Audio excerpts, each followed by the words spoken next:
MR প্রফেশনে join করা মাত্রই তোমরা হাজারো প্রবলেম ফেস করবে প্রত্যহদিন। তার মধ্যে একটি প্রবলেম কমেন্টের আকারে আমার কাছে এসেছে। প্রবলেমটা কি?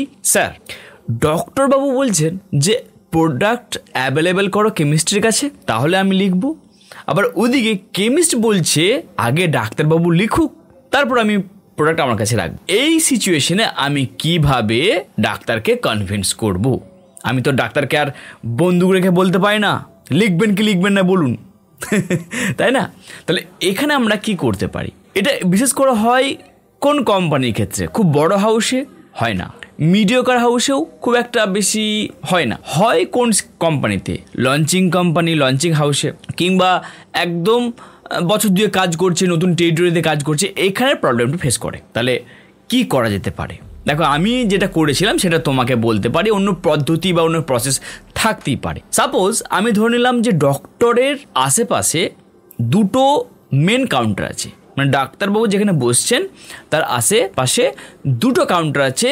ডক্টরবাবুর 100টা যদি পেশেন্ট হয়, অলমোস্ট 60টা পেশেন্ট ওই কাউন্টার দুটোই যায়। আমি জেনে গেলাম, প্রথম কাজ আমার এটা হবে। দ্বিতীয়, আমাকে দেখতে হবে যে আমি ডাক্তারবাবুকে স্পেসিফিক ব্র্যান্ডকে কন্টিনিউ বলছি, মানে 6 মাস ধরে কি আমি দুটো ব্র্যান্ডকে কন্টিনিউ বলছি বা একটি ব্র্যান্ডকে কন্টিনিউ বলছি, সেটা জানতে হবে। মানে আমার ব্র্যান্ড উনি জানেন তো অ্যাকচুয়াল, না উনি আমাকে মিথ্যা আশ্বাস দিচ্ছেন যে হ্যাঁ আমি লিখবো।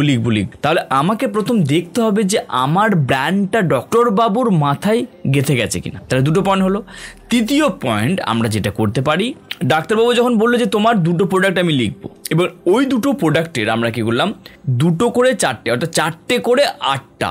বোঝা গেল ব্যাপারটা? ধরো একটা প্রোডাক্ট লিখতে উনি চাইছেন যে অ্যান্টিবায়োটিক, তার পাশে আরেকটা জিনিস বললেন যে আমি লিখবো একটা পিপিআই, প্যান্টোপ্রাজল বা অমিপ্রাজল গ্রুপের। তাহলে অ্যান্টিবায়োটিকের দুটো প্রোডাক্ট আর অমিপ্রাজল বা প্যান্টোপ্রাজল গ্রুপের যেটাই লিখুক না কেন, ওটা দুটো প্রোডাক্ট। তাহলে এখানে একটাতে কটা হলো? একটা হলো 4টে, একটা কাউন্টারে দিলাম। ঠিক সেরকমই আরেকটা কাউন্টারেও 4টে প্রোডাক্ট দিলাম। কিভাবে দেবো?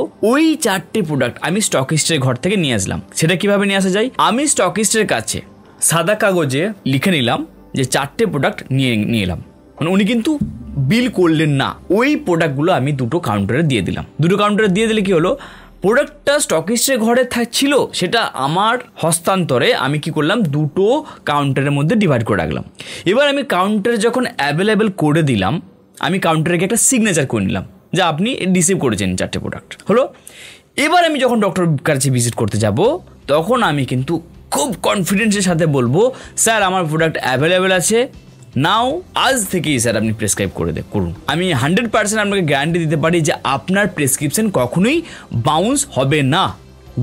মানে এমনটা নয় যে আপনি লিখে দিলেন আর পেশেন্ট খুঁজে বেড়াবে যে কী লিখেছে, কোথা থেকে আমি পাবো, এটা হবে না। তাহলে তুমি যখন এই কথাটা বললে, ডাক্তারবাবুর কাছেও কনফিডেন্স এসে যাবে যে না ঠিক আছে, এখন প্রোডাক্ট অ্যাভেলেবেল আছে। তো যখন উনি লিখে দিলেন, কি হলো, কাউন্টার হয়তো দুটো প্রোডাক্ট যেটা দিয়েছিলে উনি ওনাদের এমআরপি ধরে বেচে দিল।